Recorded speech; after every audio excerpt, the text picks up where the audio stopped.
Ukraine's President Volodymyr Zelensky questioned Russia's motives and trustworthiness when it comes down to a 36-hour ceasefire proposed by Russia. Zelensky made his first comments since the Kremlin announced a temporary ceasefire during the Russian Orthodox Christmas, usually celebrated January 6th and 7th. Zelensky accused Russia of using Christmas as a cover to briefly stop the advancements of Ukrainian troops in the Donbas region. He also claimed Russia would bring equipment, ammunition, and troops closer to Ukrainian positions. Kyiv hasn't committed to honoring the ceasefire. So for more on this, we are joined by Alexandra Hyachi. She is the president of the Ukrainian Canadian Congress. Alexandra, thank you so much for joining us. You know, Ukraine is calling the ceasefire basically a trap, using Christmas as a cover. Do you think Russia would honor something like this, given the Russian Orthodox holiday? Well, Russia is a notoriously unreliable partner. They have lied in the past, so there's no reason to believe that they would honor the ceasefire.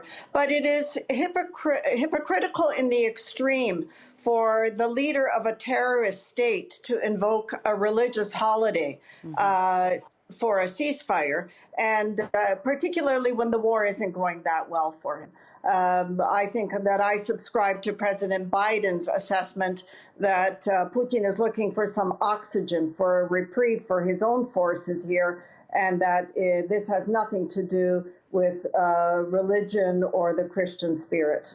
Right. It does seem contradictory that a person who invoked an invasion, who is still there, battering these regions, is asking for peace when, you know, President Zelensky says if you really want peace, you'll take your troops and leave, which is still not the case. Alexandra, I'm curious to know, how are you and other Canadians, Ukrainian Canadians, here going to celebrate Orthodox Christmas this year? I know that some Ukrainians have chosen to observe the Gregorian calendar instead this year.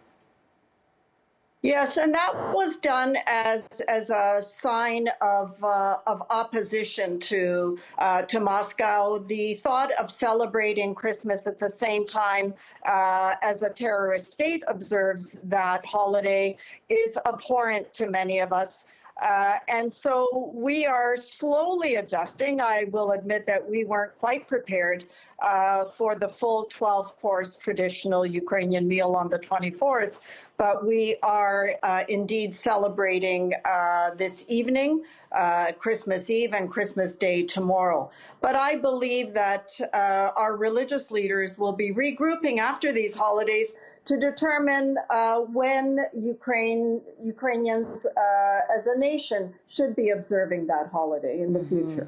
Yeah, Alexandra, it's so difficult and kind of mind-boggling to think that last Christmas we were not in this war, this situation. So what makes this year's celebration different than pre-war? Well, it's the horror of what is going on in Ukraine, and the absolute terror that is being wrought upon Ukrainians as they attempt to celebrate with some semblance of normality, although, as President Zelensky said, they will be doing so by candlelight because we have no power, no light, no electricity.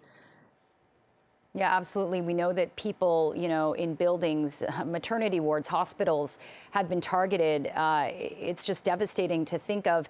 And Alexandra, I'm going to ask you finally what the Ukrainian Canadian Congress is doing here at home to gather support, whatever support that may be, for the people in Ukraine.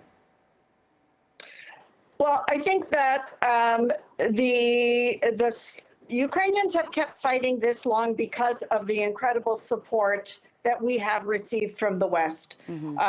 Today saw the announcement of additional aid from the U.S. and from Germany, which has become a reliable partner in recent months, in sharp contrast to the approach at the beginning of the war. So we are grateful for all the support of all the G7 and NATO countries, and particularly our own Canadian government, for the strong support that we see for Ukraine in its hour of need. Absolutely. All right. Alexandra Hyachi, president of the Ukrainian Canadian Congress, appreciate your time this afternoon. Merry Christmas and all the best. Thank you so much.